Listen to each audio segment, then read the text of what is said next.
بسم الله الرحمن الرحيم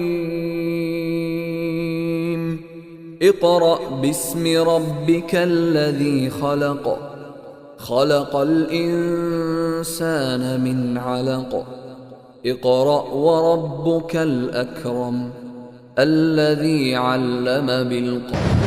إن الحمد لله نحمده ونستعينه ونستغفره ونعوذ بالله من شرور أنفسنا ومن سيئات أعمالنا من يهده الله فلا مضل له ومن يضلله فلا هادي له وأشهد أن لا إله إلا الله وحده لا شريك له وأشهد أن محمدا عبده ورسوله أما بعد فقال الله تعالى في القرآن الكريم وفي الفرقان المجيد أعوذ بالله من الشيطان الرجيم بسم الله الرحمن الرحيم يا أيها الذين آمنوا اتقوا الله حق تقاته ولا تموتن إلا وأنتم مسلمون وقال أيضا يا أيها الناس اتقوا ربكم الذي خلقكم من نفس واحدة وخلق منها زوجها وبث منهما رجالا كثيرا ونساء واتقوا الله الذي تساءلون به والأرحام إن الله كان عليكم رقيبا وقال النبي صلى الله عليه وسلم إن أصدق الحديث كتاب الله وأحسن هدي محمد وشر الأمور محدثاتها وكل محدثة بدعة وكل بدعة ضلالة وكل ضلالة في النار. எல்லாம் வல்ல ஏக இறைவனை போற்றி புகழ்ந்தவனாகவும் அவனுடைய சாந்தியும் சமாதானமும் நபிகள் நாயகம் ஸல்லல்லாஹு அலைஹி வஸல்லம் அவர்கள் மீதும் அவர்களின் உம்மத்தினராகிய அனைவர் மீதும் உண்டாவதாக என்று பிரார்த்தித்தவனாகவும் இந்த உரையை துவங்குகிறேன். அன்பார்ந்த சகோதரர்களே சகோதரிகளே, பொதுவாக அல்லாஹ்வை பற்றி அவன் அதிகம் தண்டிக்கக்கூடியவன், கடுமையானவன் என்றும் நாமும் அவனை அதிகம் விளங்கி வைத்திருக்கக்கூடியவர்களாகவும் நம்முடைய பிள்ளைகளுக்கும் அது பற்றிய அச்சத்தை அதிகம் ஊட்டக்கூடியவர்களாகவும் இருக்கிறோம். அல்லாஹுடைய கோபத்தின் மீதான, அவனுடைய தண்டனையின் மீதான அந்த அச்சம் என்பது இருக்க வேண்டிய ஒரு அம்சம்தான். என்றாலும் ஒரு மனிதனுக்கு அவனுடைய அச்சத்தின் மீதான அந்த உணர்வு மட்டுமே முழுமையாக அல்லாஹுக்கு கட்டுப்பட்டு நடக்க செய்யுமா என்று பார்த்தால் இல்லை.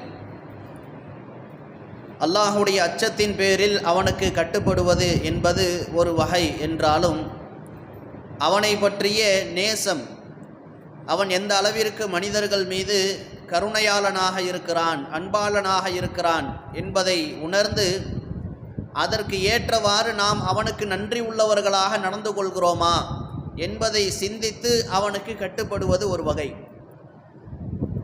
இதில் இரண்டாவது ஒரு வகையை தான் அல்லாஹ் அதிகமாக நம்மிடத்தில் எதிர்பார்க்கக்கூடியவனாக இருக்கிறான்.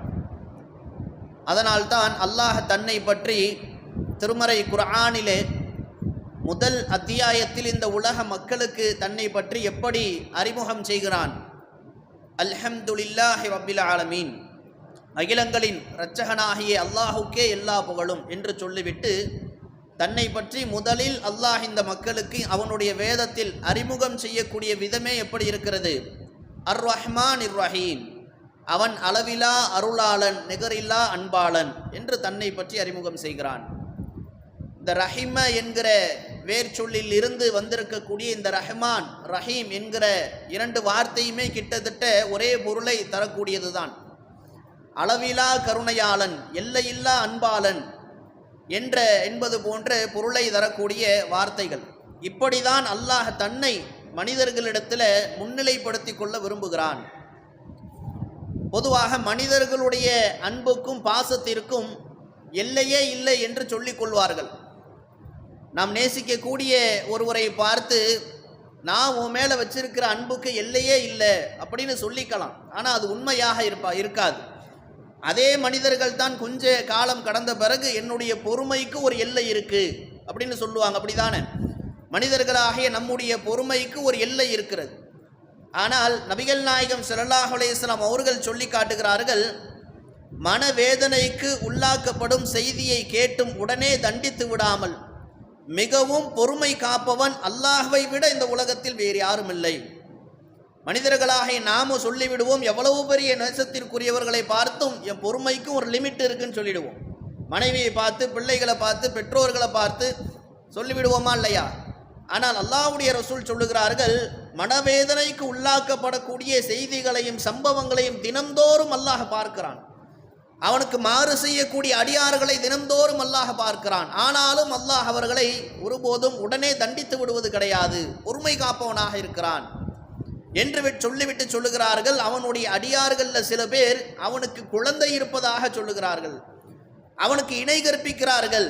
ஆனால் அல்லாஹோ அவர்களுக்கு உணவையும் உடல் நலத்தையும் உலகத்தில் வழங்கி கொண்டிருக்கிறான் என்று நபி ஸல்லல்லாஹு அலைஹி வஸல்லம் அவர்கள் அல்லாஹ் அடியார்கள் மீது வைத்துள்ள அந்த அன்புக்கு உதாரணமாக இந்த செய்தியை நமக்கு எடுத்துரைக்கிறார்கள். எவ்வளவு பெரிய தாராள மனம் படைத்தவர்களாக இருந்தாலும் தனக்கு துரோகம் இழைப்பதை ஒருபோதும் விரும்பவோ ஏற்கவோ மாட்டோம், அப்படிதானே? எவ்வளவு பெரிய வாரி வழங்கக்கூடியவர்களாக இருந்தாலும் தனக்கு ஒருவன் மாறு செய்து விட்டான், நன்றி கெட்டவனாக ஆகிவிட்டான், தன்னுடைய பொருளாதாரத்தை உண்டு கொண்டே தனக்கு நன்றி செலுத்தாதவனாக மாறு செய்யக்கூடியவனாக இருக்கிறான் என்பதை அறிந்தவுடன் அந்த உதவிகளை எல்லாம் நிறுத்தி கொள்வோம். இன்னும் சில பேர் கோபம் வந்துவிட்டது என்று சொன்னால் நாம் செய்த உதவிகளை எல்லாம் பட்டியல் போட்டு சொல்லி காட்டி குத்தி காண்பித்து நம்முடைய அமல்களை பாழாக்கி கொள்வோம். உனக்கு நான் இதையெல்லாம் செஞ்சல்ல, இவ்வளவு பாடுபட்ட, இவ்வளவு செஞ்சு காமிச்ச. பெற்றோர்கள் பிள்ளைகளை பார்த்து சொல்லுவார்கள், பிள்ளைகள் பெற்றோர்களை பார்த்து சொல்லுவார்கள். இதுவெல்லாம் மனிதர்களிடத்தில் உள்ள இயல்பான ஒரு விஷயம். அல்லாஹும் தன்னுடைய அருட்கொடைகளை பட்டியலிட்டு காட்டுகிறான். எதற்காக? நம்மை மாதிரி சொல்லி காட்டுவதற்காக அல்ல. சிந்தித்து பாருங்கள். அல்லாஹ் தனது அருட்கொடைகளை எல்லாம் திருமறை குர்ஆன் நடுக சொல்லி காண்பித்து, இதையெல்லாம் சிந்தித்து எனக்கு நன்றி செலுத்து, இதையெல்லாம் சிந்தித்து பார்த்து எனக்கு மாறு செய்யாமல் நடந்து கொள் என்று அல்லாஹ் பட்டியலிட்டு சொல்லுகிறான். அதே போல மனிதர்கள் எவ்வளவு பெரிய தாராள மனம் படைத்தவர்களாக இருந்தாலும் நாம் பிற மனிதர்களுக்கு செய்யக்கூடிய உதவிகளை பட்டியலிட்டு சொல்லக்கூடிய அளவிற்குத்தான் அதனுடைய எண்ணிக்கைகள் இருக்கும். ஆனால் அல்லாஹ் இந்த மனித குலத்திற்கு, இந்த உலகத்தில் உள்ள உயிரினங்களுக்கு, ஜீவராசிகளுக்கு வழங்கி இருக்கக்கூடிய அருட்கொடைகள், அவற்றை பட்டியலிட்டு பார்த்தோம் என்றால் எண்ண முடியாது. அதனை அல்லாஹ் தனது திருமறையில சொல்லி காட்டுகின்றான். வஆதாக்கும் மின் குல்லி மா சஅல்துமூஹு, நீங்கள் கேட்டதையெல்லாம் உங்களுக்கு நாம் வழங்கி இருக்கின்றோம். வைன் தஅத்து நிஅமத்தி அல்லாஹ், அல்லாஹ்வுடைய அந்த நிஅமத்துகளை நீங்கள் எண்ணினால் ஆத்ஹுஹா, அதனை எண்ணவே முடியாது. திருமறை குர்ஆனில் பட்டியலிடப்பட்டிருப்பது மட்டுமே அல்லாஹ்வுடைய அருட்கொடைகள் கிடையாது. அது அல்லாத இன்றைய நவீன உலகங்களில் நாம் அனுபவிக்கக்கூடிய வசதி வாய்ப்புகள், காலம் செல்ல செல்ல நமக்கு கிடைக்கக்கூடிய இந்த அருட்கொடைகள் எல்லாம் அல்லாஹ்வுடைய அந்த அருட்கொடைகளை எண்ணவே முடியாது. கியாமத்து நாள் வரை வரைக்கும் புதிய புதிய அருட்கொடைகளை அல்லாஹ் இந்த அகில மக்களுக்கு வழங்கி கொண்டே இருப்பான் என்பதற்கு சான்றாக இருக்கிறது என்று பார்க்கிறோம். இதுதான் மனிதர்கள் பிறருக்கு செய்யக்கூடிய அருட்கொடைகளுக்கும் அல்லாஹ் மனிதர்கள் மீது செய்யக்கூடிய அருட்கொடைகளுக்கும் உதாரணமாக இருக்கிறது. மனிதர்கள் செய்யக்கூடிய அருட்கொடைகளை, உதவிகளை எல்லாம் எண்ணி பார்த்து விடலாம், பட்டியலிட்டு அவர்களே சொல்லிவிடுவார்கள். ஆனால் அல்லாஹ் நம் மீது சரிந்திருக்கக்கூடிய அந்த அருட்கொடைகளை எண்ணவே முடியாது என்கிற அளவிற்கு அவனுடைய அருள் வளங்கள் எல்லையற்றதாக இருக்கிறது என்பதை பார்க்கிறோம். காரணம், அல்லாஹ் அப்படி அடியார்கள் மீது அன்பு செலுத்துவதை கடமையாக்கி கொண்டதாக பல்வேறு இடங்களில் சொல்லி காட்டுகின்றான். கத்தப அலா நஃப்ஸிஹி ரஹ்மா, அல்லாஹ் தன் மீது இரக்கம் காட்டுவதை கடமையாக்கி கொண்டான்.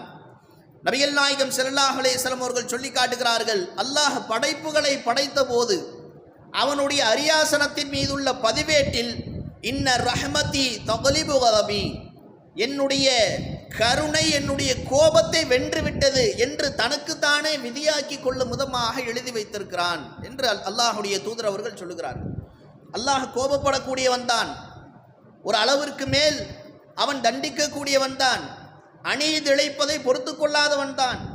ஆனால் அதைவிட அவனுடைய கருணை விசாலமானது, அதைவிட அவனுடைய அன்பு விசாலமானது, அதைவிட அவனுடைய பொறுமை எல்லையற்றதாக இருக்கிறது. அந்த கோபமும் தண்டனையும் கூட எதற்கு பிறகு என்பதை இந்த உரையினுடைய இறுதியில் பார்ப்போம். ஆனால் அல்லாஹ் தன்னை மனிதர்களிடத்தில் எப்படி அறிமுகம் செய்து கொள்ள விரும்புகிறான்? அவன் கருணையாளன், அன்பாளன், எல்லையற்ற அருளாளன் என்று அவனுடைய அந்த கருணையை மக்கள் மத்தியிலே பிரகடனப்படுத்துகிறான் என்பதை பார்க்கிறோம். இந்த வகையில் அல்லாஹ்வை அறிந்து அவனை நாம் நேசிக்கக்கூடியவர்களாக, அதற்கு நன்றி உள்ளவர்களாக நாம் இருக்கிறோமா என்பதை சிந்தித்து நம்முடைய வாழ்க்கை நடத்தக்கூடியவர்களாக இருக்க வேண்டும். அல்லாஹ் மேலும் எந்த அளவிற்கு அடியார்கள் மீது அளவிலா அன்பாளனாக இருக்கிறான் என்றால், அன்பின் பிறப்பிடமாகவே அவன்தான் இருக்கிறான். நபிகள் நாயகம் ஸல்லல்லாஹு அலைஹி வஸல்லம் அவர்கள் சொல்லி காட்டுகிறார்கள், அல்லாஹ் அன்பு என்கிற அந்த உணர்வை படைத்து 100ஆக அதனை பங்கிட்டான். அதில் 99 பங்கை தன்னிடத்தில் வைத்துக்கொண்டு ஒரே ஒரு பங்கை தான் பூமியில் இறக்கினான். ஒட்டுமொத்த பூமிக்குமே அன்பை 100ஆக பங்கிட்டு ஒரு பங்கை தான் ஒட்டுமொத்த பூமிக்கும் அல்லாஹ் இறக்கியிருக்கிறான். அந்த ஒரு பங்கை வைத்து கொண்டுதான் ஒரு காட்டு விலங்குகள் கூட அதனுடைய குட்டியினிடத்தில் அன்பு செலுத்தக்கூடியதாக இருக்கிறது. ஒரு குதிரை தன்னுடைய குட்டியை மிதித்து விடக்கூடாது என்று காலை உயர்த்துகிறதே, அந்த கவனம், அந்த அன்பு கூட அந்த ஒரு பங்கில் இருந்து தான். அப்போ மீதி 99 பங்கு அல்லாஹ்விடத்தில் இருக்கிறது என்றால் அவன் எந்த அளவிற்கு அன்பாளனாக இருப்பான் என்பதை இந்த நபிமொழியின் வாயிலாக அல்லாஹ்வுடைய ரசூல் சொல்லுகிறார்கள். அதே போல மற்றொரு சந்தர்ப்பத்தில் ஒரு போர் முடிந்த சமயத்தில் ஹவாஸின் குலத்தை சார்ந்த கைதிகளெல்லாம் முஸ்லிம்களிடத்தில் கொண்டு வரப்படுகிறார்கள். அந்த கைதிகளில் இருக்கக்கூடிய ஒரு பால் சுரக்கக்கூடிய, பாலூட்டக்கூடிய ஒரு தாய், அவர்களுடைய மார்பில் சுரந்த அந்த பாலை ஊட்டுவதற்காக தன்னுடைய குழந்தையை தேடி அலைகிறாங்க. போர் சமயம் எங்கே தன்னுடைய குழந்தைன்னு தெரியல. அப்போ கையில் கிடைக்கிற குழந்தையை எல்லாம் எடுத்து மாரோடு அணைத்து கொண்டு பாலூட்டுகிறார்கள். பிறகு தன்னுடைய குழந்தையையும் பெற்றுக்கொண்டு பாலூட்டுகிறார்கள். இதை பார்த்து கொண்டிருந்த ரசூல் ஸல்லல்லாஹு அலைஹி வஸல்லம் அவர்கள் கேட்கிறார்கள், இந்த குழந்தை தன்னுடைய, இந்த தாய் தன்னுடைய அந்த குழந்தையை நெருப்பில் வீசுவதற்கு ஆசைப்படுவாளா என்று கேட்கிறார்கள். அப்போ சஹாபாக்கள் சொல்லுகிறார்கள், யா அல்லாஹ், யா ரசூலல்லாஹ், இல்லை. அதே மாதிரி தான் அடியார்கள் அல்லாஹ்வின் மீது இதைவிட அதிக, அல்லாஹ் அடியார்கள் மீது இதைவிட அதிக அன்பு செலுத்தக்கூடியவனாக இருக்கிறான். அவன் அவ்வளவு எளிதில் அடியார்களை நரகில் வீசுவதற்கு விரும்ப மாட்டான் என்று என்கிற கருத்துப்பட நபி ஸல்லல்லாஹு அலைஹி வஸல்லம் அவர்கள் சொல்லி காட்டுகிறார்கள். மேலும் எந்த அளவிற்கு அல்லாஹ்வுடைய அன்பின் ஆழம் எந்த அளவிற்கு இருக்கும் என்பதற்கு உதாரணமாக நோன்பு தொடர்பான ஒரு நபிமொழியை நாம் அதிகம் கேள்விப்பட்டிருப்போம். ஒரு நோன்பாளியினுடைய வாயிலிருந்து வீசக்கூடிய அந்த வார்த்தை என்பது, அந்த வாடை என்பது கஸ்தூரியை விட அல்லாஹ்விடத்தில் உயர்ந்த மனமுடையதாக இருக்கும் என்று நபி ஸல்லல்லாஹு அலைஹி வஸல்லம் அவர்கள் சொல்லி காட்டுகிறார்கள். நோன்புக்கு அல்லாஹ் நானே தான் கூலி வழங்குவேன் என்றெல்லாம் சொல்லுகிறான். அந்த நோன்பை அதிகம் அல்லாஹ் நேசிக்க விரும்பக்கூடியவனாக, அடியார்கள் செய்யக்கூடிய இபாதத்துகளிலேயே நோன்பை அல்லாஹ் அதிகம் விரும்பக்கூடியவனாக இருக்கிறான். காரணம், நோன்பு என்பது வெறும் உணவுக்கும் பானத்துக்கும் மட்டுமல்ல, எல்லா தீய செயல்களுக்கும் நோன்பு, அப்படிதானே? இப்போ எல்லா தீய செயல்களையும் விட்டு ஒரு அடியான் விலகி இருக்கும் பொழுது அந்த இபாதத்தை அல்லாஹ் அதிகம் விரும்புகிறான். அப்படிப்பட்ட நோன்பு நோற்றிருக்கும் பொழுது ஒரு அடியானுடைய வாயிலிருந்து வீசக்கூடிய அந்த வாடை இருக்கிறது இல்லையா, சரியா தண்ணி குடிக்கலைங்கிறதுனால ஒரு துர்வாடை வீசும். அந்த வாடை அல்லாஹ்விடத்தில் கஸ்தூரியை விட மதிப்பு மிக்கது. இதை நாம் எப்படி புரிந்து கொள்ள வேண்டும்? ஒரு தாய் தன்னுடைய பிள்ளையின் விஷயத்தில் செலுத்தக்கூடிய அன்பு எப்படிப்பட்டதாக இருக்கும்? பெற்றெடுத்த அந்த குழந்தைகள் மல ஜலம் கழித்து விட்டால் அதில் வரக்கூடிய துர்வாடை அந்த தாய்க்கு பெரிய விஷயமா தெரியுமா? அந்த தந்தைக்கு பெரிய விஷயமாக தெரியுமா? தெரியாது. காரணம், அந்த குழந்தையின் மீதான அன்பு. அந்த குழந்தை மலஜலம் கழித்தால் கூட அதை அசிங்கமாக கருத மாட்டாங்க. கொஞ்சம் கூட முகம் சுளிக்காமல் அதனை சுத்தம் செய்து கண்ணும் கருத்துமாக பாதுகாக்கக்கூடியவர்களை பார்க்கிறோம்.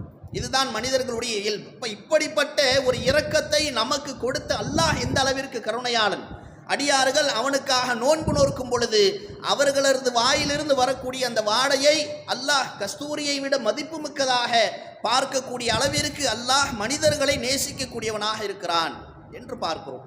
இப்போ இப்படிப்பட்ட அல்லாஹுடைய கருணையை பெறுவதற்கு தகுதியானவர்களாக நாம் இருக்கிறோமா? அதற்கு உகந்த வகையில் நம்முடைய செயல்பாடுகளை அமைத்துக் கொள்கிறோமா என்பதை கொஞ்சம் சிந்தித்து பார்க்க வேண்டும்.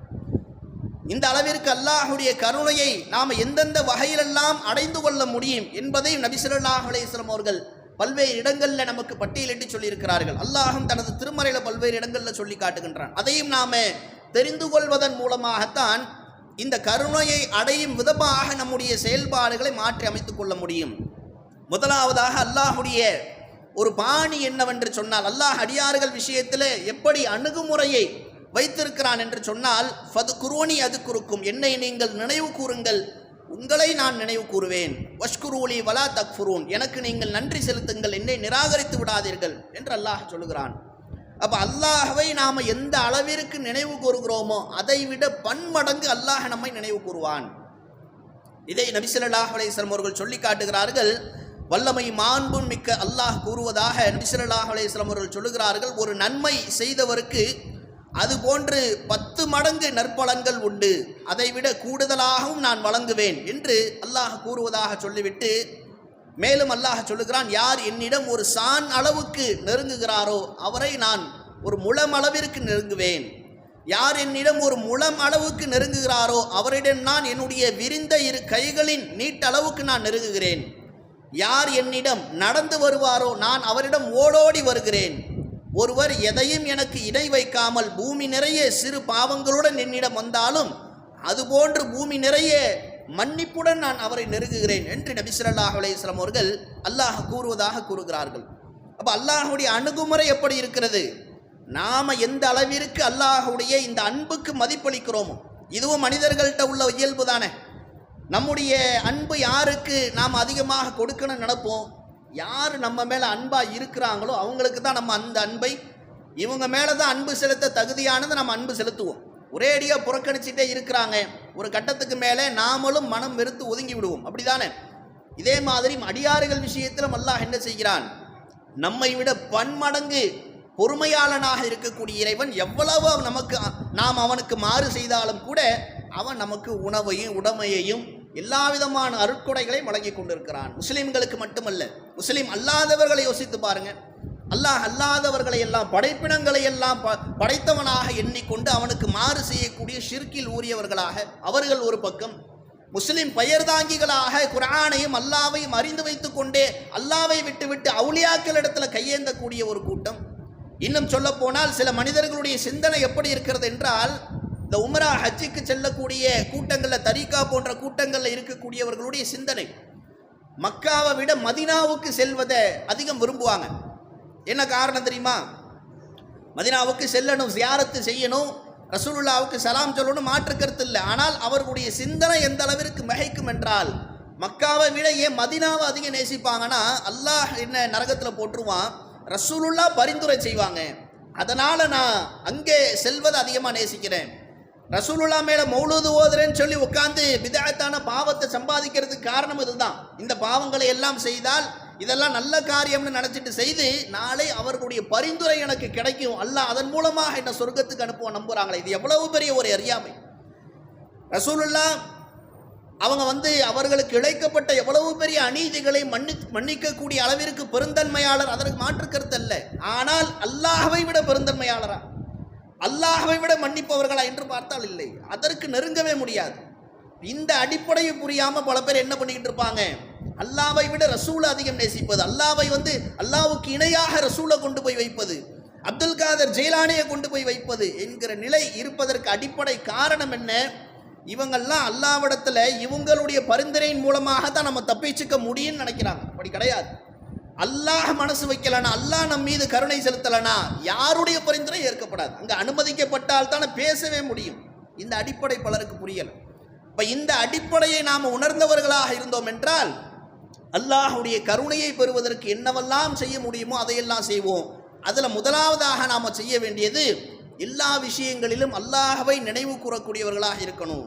ஒரு விஷயத்தை துவக்குவதாக இருந்தாலும் பிஸ்மில்லா சொல்லி துவக்கக்கூடிய அந்த பண்பு, ஒவ்வொரு காரியத்திற்கும் துஆக்களை இஸ்லாம் நமக்கு கற்றுத்தந்திருக்கிறது. அந்த துஆக்களை ஓதி வரக்கூடிய பண்பு, எல்லா செயல்களின் போதும் அல்லாஹ்வை நினைவு கூறக்கூடியவர்களாக நாம் இருந்தோம் என்றால் அல்லாஹும் நம்மை நினைவு கூறக்கூடியவனாக இருப்பான். எந்த அளவிற்கு நாம் ஒரு சான் அளவிற்கு அவனை நினைவு கூர்ந்தால் ஒரு முழம் அளவிற்கு அவன் நம்மை நெருங்குவான் என்கிற அளவிற்கு இஸ்லாம் சொல்லுகிறது. அதே போல உபரியான வணக்கங்கள், இந்த உபரியான வணக்கங்கள் எந்த அளவிற்கு அல்லாஹுக்கு விருப்பமானதாக இருக்கிறது என்றால், நபி ஸல்லல்லாஹு அலைஹி வஸல்லம் அவர்கள் சொல்லி காட்டுகிறார்கள், அல்லாஹ் கூறுகிறான், எவன் என் நேசரை பகைத்து கொண்டானோ அவனோடு நான் போர் பிரகடனம் செய்கிறேன். எனக்கு விருப்பமான செயல்களில் நான் கடமையாக்கிய ஒன்றை விட வேறு எதன் மூலமும் என் அடியான் என்னுடன் நெருக்கத்தை ஏற்படுத்திக் கொள்வதில்லை. அல்லாஹ் சிலரை அல்லாஹ் நேசிக்கிறான். அந்த நேசிக்கக்கூடியவர்களை யாரெல்லாம் பகைத்து கொள்கிறார்களோ அவர்களோடு அல்லாஹ் போர் பிரகடனம் செய்வதாக சொல்லி காட்டுகிறான். சொல்லி காட்டிவிட்டு கடமையான அமல்களின் மூலமாக ஒரு பக்கம் அல்லாஹ்வை நெருங்குவது, இது கடமையான தொழுகை. இரண்டாவதாக கூடுதலான வணக்கங்களை அல்லாஹ் சொல்கிறான். அதே போல என் அடியான் கூடுதலான நஃபிலான வணக்கங்களால் என் பக்கம் நெருங்கி வந்து கொண்டே இருப்பான். இறுதியில் அவனை நான் நேசித்து விடும்போது அவன் கேட்கின்ற செவியாக நான் மாறிவிடுவேன், அவன் பார்க்கின்ற கண்ணாக நான் மாறிவிடுவேன், அவன் பற்றுகின்ற கையாக நான் மாறிவிடுவேன். நம்முடைய எல்லா செயல்களிலும் அல்லாஹ்வுடைய உதவி கிடைக்கக்கூடிய அளவிற்கு அல்லாஹ்வுடைய நேசத்தை பெற்றுத்தரக்கூடியது எது? கடமையான இபாதத்துகளுக்கு அடுத்ததாக நஃபீலான வணக்கங்களை பேணி வருவது. நாம் பார்க்கின்ற கண்ணாக, நாம் பேசுகின்ற நாவாக, நாம் பிடிக்கின்ற கையாக மாறக்கூடிய அளவிற்கு அல்லாஹ் நேசிப்பான் என்று சொல்லிவிட்டு, அப்படிப்பட்ட நேசர்கள் விஷயத்தில் அல்லாஹ் அவர்களுடைய உயிர்களை கைப்பற்றுவதில் தயக்கம் காட்டுவான் என்று சொல்லக்கூடிய அளவிற்கு தன்னுடைய நேசத்தை அல்லாஹ் வெளிப்படுத்துகிறான். ஒரு இறை நம்பிக்கையாளரின் உயிரை கைப்பற்றுவதில் நான் தயக்கம் காட்டுவதை போன்று நான் செய்யும் எந்த செயலிலும் நாம் தயக்கம் காட்டுவதில்லை. அவனோ மரணத்தை வெறுக்கிறான், நானோ மரணத்தின் மூலமாக அவனுக்கு கஷ்டம் தருவதை வெறுக்கிறேன் என்று அல்லாஹ் சொல்லுகிறான். அல்லாஹ் யாரை நேசித்து விடுகிறானோ அவர்களுடைய உயிரை கைப்பற்றும் பொழுது கூட அல்லாஹுக்கு அவனுக்கு ஏதாவது கஷ்டம் வந்துடுமோ என்று சொல்லி அவனுக்கு கஷ்டம் தருவதை அல்லாஹ் வெறுக்கிறான். அதன் மூலமாகத்தான் நல்லடியார்களுடைய உயிர்கள் கைப்பற்றப்படும் பொழுது ஒரு தோல் பையிலிருந்து வழிந்தோடக்கூடிய நீரை போல மிக இலகுவாக அவர்களுக்கு எந்த கஷ்டமும் இல்லாமல் கைப்பற்றப்படும் என்று நபி ஸல்லல்லாஹு அலைஹி வஸல்லம் அவர்கள் சொல்லி காட்டுகிறார்கள். இந்த அளவிற்கு அல்லாஹ் யாரை நேசிக்கிறானோ அவர்களுடைய விஷயத்தில் பேணுதல் காட்டுகிறான். அந்த நேசத்தை பெறுவதற்கு ஒரே வழி அவனை நாம் அதிகம் நினைவு கூறக்கூடியவர்களாக, அவனுடைய அருட்கொடைகளுக்கு நன்றி செலுத்தக்கூடியவர்களாக, கடமையான வணக்கங்கள் மட்டுமின்றி உபரியான கூடுதலான வணக்கங்களை பேணி தொடக்கூடியவர்களாக இருக்க வேண்டும். இன்றைக்கு நமக்கு கடமையான வணக்கங்களே மிக பாரமாக தருகிறது. நாம் பிடித்தமான ஒரு காரியத்தை செய்கிறோம், பிடித்தமான ஒருவருக்காக காத்திருக்கிறோம் என்று சொன்னால் இரவு முழுவதும் உண்ணாமல் உறங்காமல் காத்திருப்போம். அப்படித்தானே? பிடிச்ச ஒரு வேலையை செய்கிறோம்னா தூக்கத்தை விட்டுட்டு அந்த வேலையை செய்வோம். பிடிச்ச ஒருவரை சந்திக்க போகிறோம்னா தூக்கத்தை விட்டுட்டு பயணித்து செல்வோம். பிடித்த ஒருவர் நம்மை பார்க்க வருகிறார் என்றால் அந்த தூக்கத்தை விட்டுட்டு அவங்களுக்காக காத்திருப்போம். ஆனால் ஃபஜ்ருடைய தொழுகை நமக்கு பாரமாக தருகிறது என்றால் அல்லாஹ்வை பற்றிய நேசம் நம்முடைய உள்ளத்தில் இல்லை. அவன் நமக்கு பொழிந்திருக்கக்கூடிய அந்த அருட்கொடைகளை பற்றிய நல்லெண்ணம் நமக்கு வரவில்லை, நன்றி கடன் செலுத்தக்கூடிய அந்த எண்ணம் நமக்கு வரவில்லை. அப்போ இந்த அளவிற்கு நாம் அல்லாஹ்வை நேசிக்கக்கூடியவர்களாக இருந்தால் மட்டும்தான் அவனுடைய அச்சத்தின் மூலமாக கட்டுப்படுவது ஒரு வகை.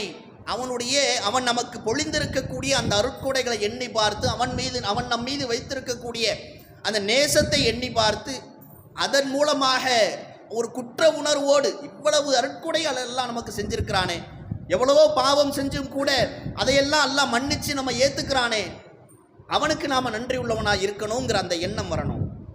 அதற்கு அடுத்ததாக பார்த்தோம் என்றால் நாம் செய்யக்கூடிய பாவங்களுக்கு மன்னிப்பு கேட்டு அவனிடத்தில் மீளக்கூடியதை அல்லாஹ் அதிகம் நேசிக்கிறான். எந்த அளவிற்கு என்று சொன்னால், ஒரு பாலைவனத்தில் ஒட்டகத்தில் பயணம் செய்யக்கூடிய ஒரு பயணி, அவர் அந்த ஒட்டகத்தையும் அந்த வாகனத்தை தொலைச்சிடுறாரு.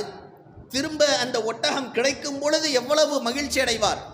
அந்த மகிழ்ச்சியின் மூலமாக, அந்த மகிழ்ச்சியினுடைய ஊடாக அவர் வாய் தவறி சொல்லிவிடுவார், யா அல்லாஹ் நான் உன்னுடைய ரப்பு, நீ என்னுடைய அடியான் என்று வாய் தவறி சொல்லிவிடுவார். அந்த அளவிற்கு மகிழ்ச்சி பெருக்கு ஒரு வருமே.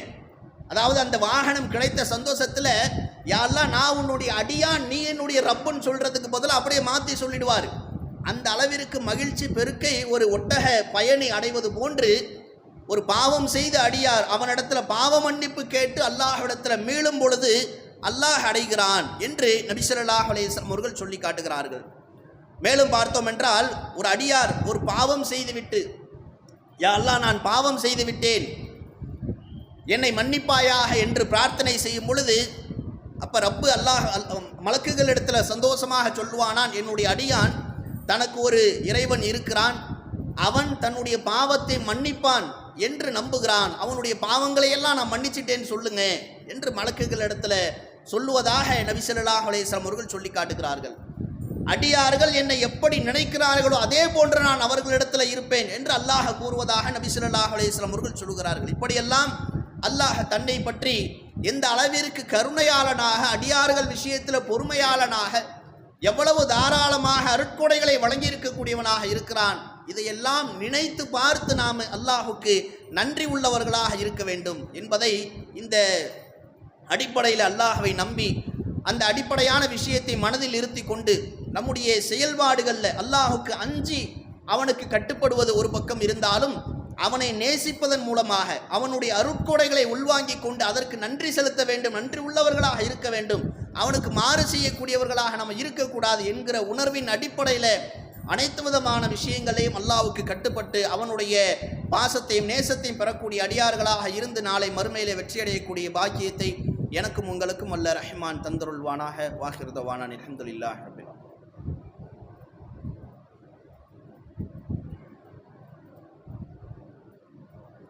அல்ஹம்துலில்லாஹி ரப்பில் ஆலமீன் வஸ்ஸலாத்து வஸ்ஸலாமு அலா முஹம்மதின் வ ஆலிஹி வ அஸ்ஹாபிஹி வன்னாஸ்.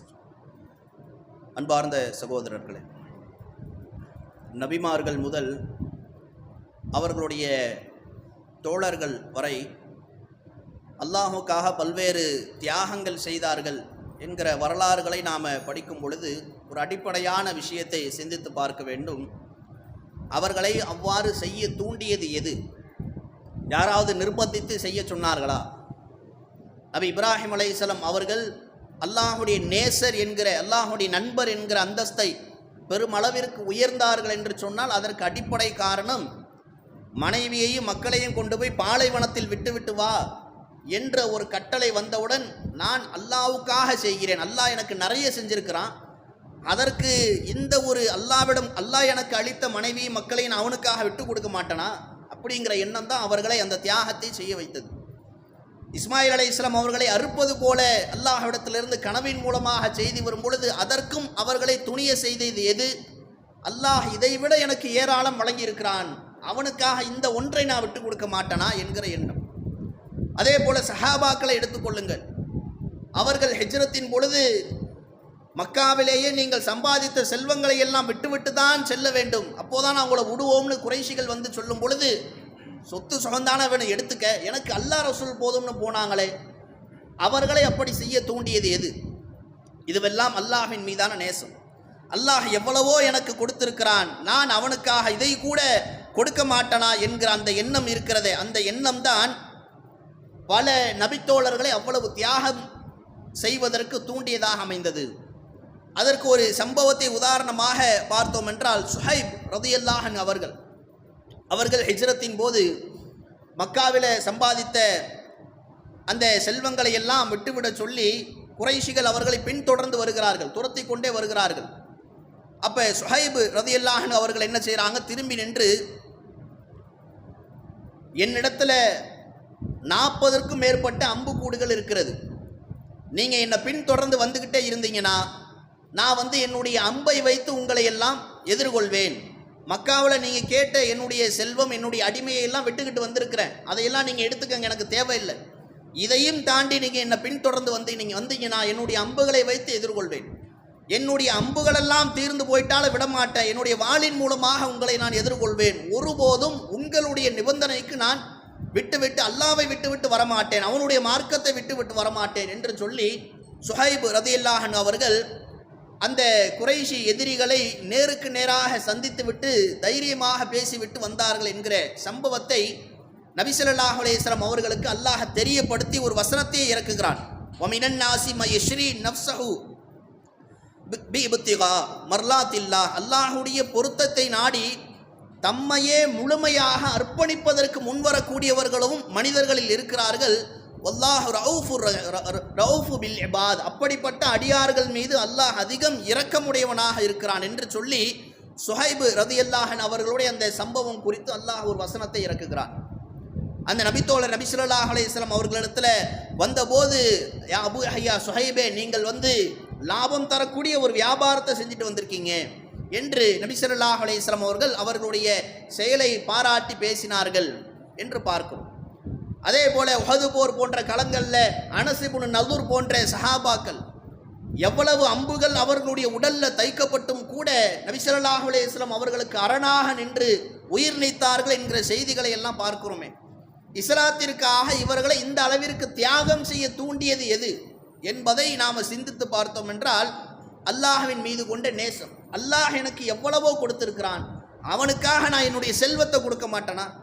அவனுக்காக என்னுடைய நான் உயிரை கொடுக்க மாட்டேனா?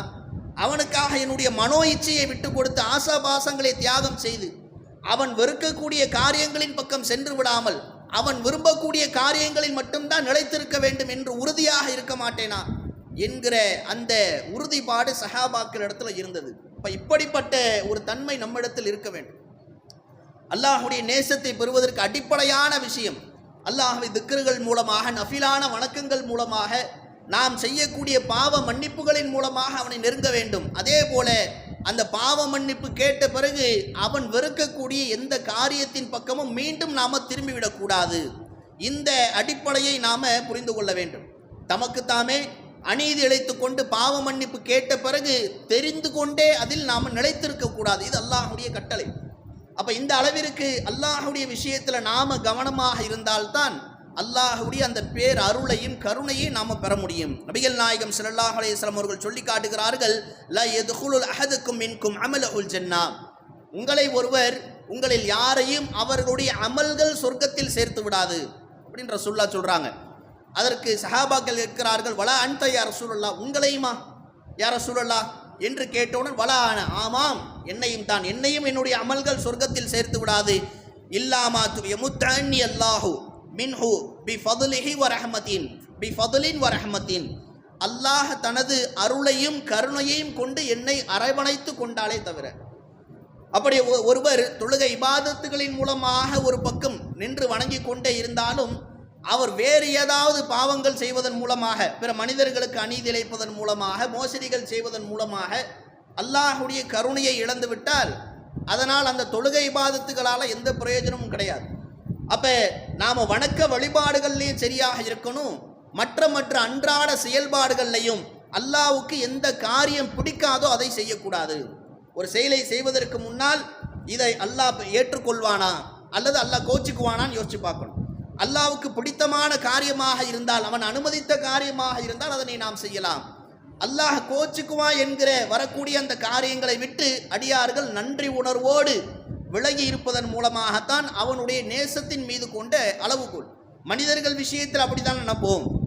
நம்முடைய பெற்றோர்கள், நம்முடைய பிள்ளைகளில், நம்முடைய மனைவி யாராவது நம்ம அதிகம் நேசிக்கிறோம்னா, நம்முடைய நண்பர்களில் யாராவது அதிகம் நாங்கள் நேசிக்கிறோம், அவங்களிடத்துல நல்ல பேர் வாங்கணும் என்று முடிவெடுத்து விட்டோம் என்றால் அவங்களுக்காக எதையும் செய்வோம். அப்படிதானே? பொருளாதாரத்தை நாம் அதிகமாக நேசிக்கிறோம், அந்த பொருளாதாரத்தை அடைவதற்காக எவ்வளவு உழைப்பை கொடுக்கிறோம், அதற்காக நம்முடைய உணவு, நம்முடைய உழைப்பு, நம்முடைய ஆரோக்கியம், நம்முடைய தூக்கம்னு சொல்லி நாம் நேசிக்கக்கூடிய எந்த மனைவி மக்களுக்காக பொருளாதாரத்தை சம்பாதிக்கிறோமோ அவங்கள இங்கே விட்டுட்டு வெளிநாட்டில் போய் உட்கார்ந்தாவது அந்த பொருளாதாரத்தை தேடுகிறோமே. அப்போ ஒரு பொருளின் மீது கொண்ட அந்த தேவை, அந்த நேசம் நமக்கு வந்து விட்டதென்றால் அதனுடைய அடையாளம் என்ன? எப்படியாவது அதனை அடையணும். இந்த போராட்டம் அல்லாஹுடைய கருணையை அடைவதில், அல்லாஹுடைய அன்பை அடைவதில் இருக்க வேண்டும்.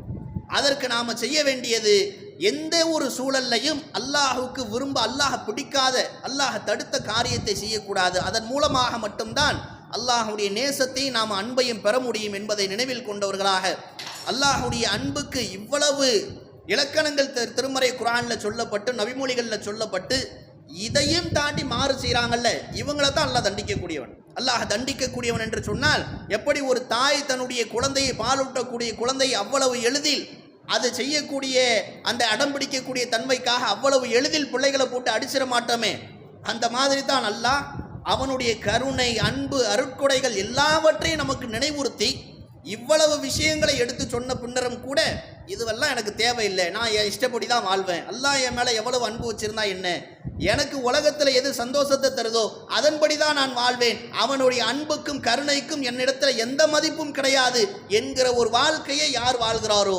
அவர்களுக்குத்தான் மறுமையில் அல்லாஹ்வுடைய தண்டனை கிடைக்கும். இதுதான் அல்லாஹ்வுடைய பொறுமையை சோதிக்கக்கூடிய ஒரு செயலாகும். இப்போ இந்த அடிப்படைகளை எல்லாம் நினைவில் கொண்டு அல்லாஹ் தடுத்த, அவனுக்கு இணை வைக்கக்கூடிய, அது அல்லாத அதற்கு அடுத்த நிலையில் இருக்கக்கூடிய பெரும்பாவங்கள், சிறுபாவங்கள் என்று சொல்லி அனைத்தையும் விட்டு நாம் விலகி நன்மை செய்யக்கூடியவர்களாக இருக்க வேண்டும். நாம் செய்யக்கூடிய பாவங்களுக்கும் அல்லாஹ்விடத்தில் தௌபா செய்து அவனிடத்தில் மீள வேண்டும்.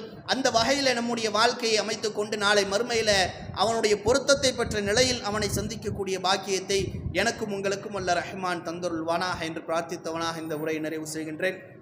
வாஹிர் தவானான் அல்ஹம்துலில்லாஹி ரப்பில் ஆலமீன். அஸ்ஸலாமு அலைக்கும் வரஹ்மத்துல்லாஹி வபரகாத்துஹு.